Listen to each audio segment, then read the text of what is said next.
Hemos explicado antes el concepto de probabilidad condicionada y vamos a ver ahora cómo aplicarlo para calcular probabilidades de intersecciones. Y eso es precisamente lo que nos permite el teorema del producto. El teorema del producto nos dice que para calcular la probabilidad de la intersección de dos productos, de dos sucesos, tengo que calcular la probabilidad de uno y multiplicarla por la probabilidad del otro condicionado al 1. Aquí tenéis una fórmula más general para la intersección de muchos sucesos, no solamente de dos, pero es importante que entendamos esta fórmula, que es para dos sucesos, y entonces esta se entiende bastante bien. A mí esta fórmula me gusta leerla así. La probabilidad de que ocurra A y también B es igual a la probabilidad de que ocurra A por la probabilidad de que ocurra B habiendo ocurrido A. Así esto se entiende también muy bien. La probabilidad de que ocurran A sub 1, A sub 2 y A sub n es la probabilidad de que ocurra A por la probabilidad de que ocurra A sub 2 sabiendo que ha ocurrido A sub 1, por la probabilidad de que ocurra A sub 3 sabiendo que han ocurrido A sub 1 y A sub 2, por la probabilidad de que ocurra 4 sabiendo que han ocurrido A sub 1, A sub 2 y A sub 3, y así sucesivamente. Fijaros de dónde viene esta fórmula. Esto es el teorema del producto para muchos sucesos, esto es el teorema del producto para dos sucesos. ¿Y de dónde viene esta fórmula? Bueno, esta fórmula viene simplemente de despejar en la definición de la probabilidad condicionada. Si yo en esta definición de la probabilidad condicionada de BA, la probabilidad de A la paso multiplicando al primer miembro, obtengo esto, que me dice que la probabilidad de A multiplicado por la probabilidad de B condicionada es igual a la probabilidad de la intersección de A y B.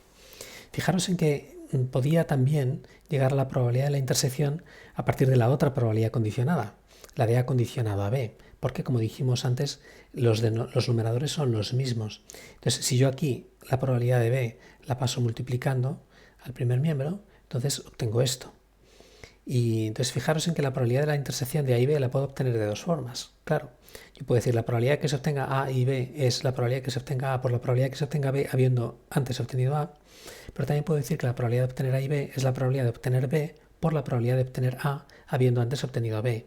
Básicamente es en qué orden obtengo los sucesos A y B. Tengo por tanto dos fórmulas para calcular la probabilidad de la intersección. Luego veremos que el hecho de que estos dos productos den el mismo resultado es muy importante en estadística, es básicamente lo que se llama el teorema de Bayes. Esta regla del producto se suele aplicar mediante un instrumento que son los diagramas de árbol, al que llegaremos enseguida, pero antes vamos a ver el teorema de la probabilidad total, que podríamos llamar regla de la suma. El teorema del producto, pues, multiplicar probabilidades para obtener intersecciones. El teorema de la probabilidad total dice, pues suma intersecciones para obtener uniones de esas intersecciones, o sea, para obtener la probabilidad de un suceso. Esto ya lo hemos aplicado bastante, cuando hacíamos la partición de un suceso A en la intersección de A con B y la intersección de A con su contrario, pero lo podemos hacer con particiones de más sucesos, no solamente dos. Y además, para cada una de estas intersecciones podemos aplicar el teorema del producto. Entonces, cuando para cada una de esas intersecciones aplicamos el teorema del producto, a esto se le llama teorema de la probabilidad total. Vamos a ver cómo se aplican estos dos teoremas, el del producto y el de la probabilidad total, con un ejemplo en el que utilizamos el diagrama de árbol, que es una herramienta muy sencilla y muy útil para calcular probabilidades. Entonces, en este ejemplo tenemos dos urnas con bolas blancas y negras. En la primera urna, la urna 1, hay 3 bolas blancas y 4 negras, y en la segunda urna, la urna 2, hay 2 bolas blancas y una negra. Elegimos una urna al azar, como no nos dicen con qué probabilidad, pensamos que con la misma probabilidad, y a continuación extraemos una bola de esa urna que hemos elegido al azar.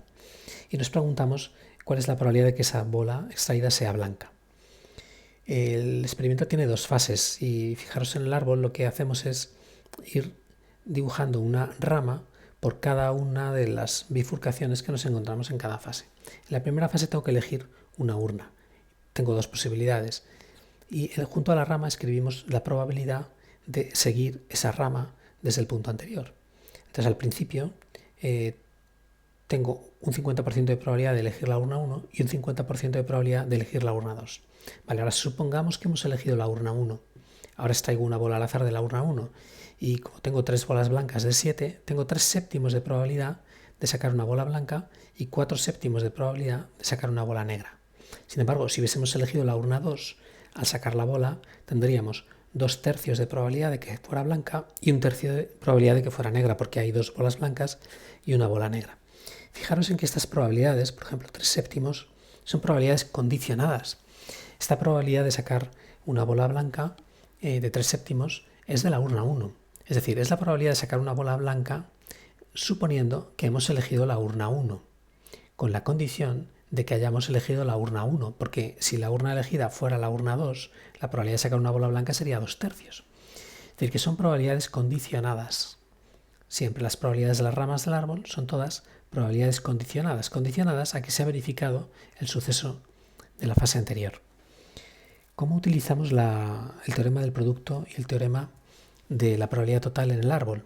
Pues muy fácil. Para calcular la probabilidad de llegar aquí, tengo que multiplicar las probabilidades de las ramas que me llevan hasta ese punto. Y eso es el teorema del producto, porque fijaros que esto es la probabilidad de la urna 1. Esto es la probabilidad de elegir la urna 1.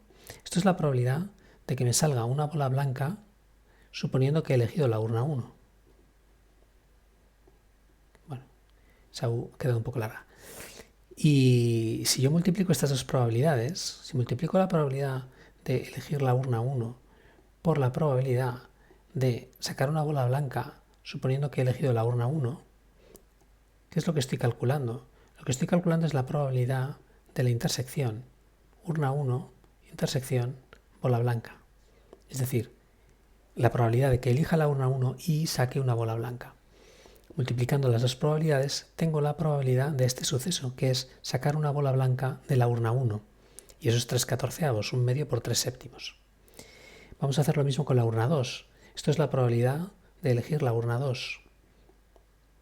Y esto es la probabilidad de elegir una bola blanca suponiendo que, condicionado a que he elegido la urna 2. Si yo multiplico estas dos probabilidades, un medio por 2/3, 2/6, ¿qué es lo que tengo al multiplicar estas dos probabilidades?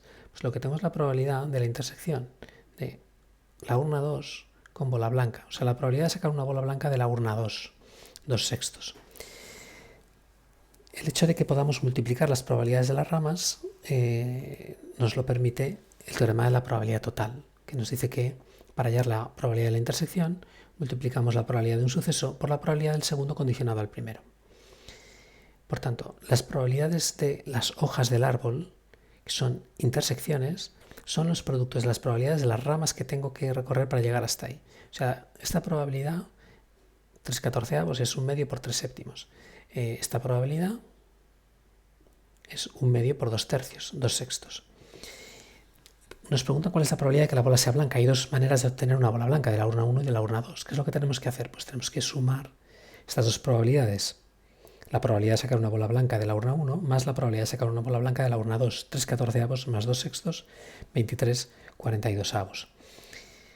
Aquí siempre hay alguno que piensa si no sería más fácil sumar cuántas bolas blancas hay en total. Tenemos 5 bolas blancas y dividirlas entre el total de bolas que hay. Fijaros que el total de bolas es 10. Claro, eso nos daría 5 entre 10, un medio. Pero lo que hemos obtenido no es un medio, es mayor que un medio. Es mayor que un medio. ¿Por qué? Pues porque las bolas, el número de bolas en las dos urnas no es el mismo. Y sin embargo la probabilidad de elegir una urna u otra sí es la misma. De manera que en realidad no todas las bolas tienen la misma probabilidad de ser elegidas. Las bolas de la urna 2, cada bola de esta urna tiene mayor probabilidad de ser elegida, porque en esa urna solo hay 3 bolas y elegimos una de esas 3 bolas la mitad de las veces, mientras que aquí hay 7 bolas y elegimos una de esas 7 bolas la mitad de las veces que realizamos el experimento.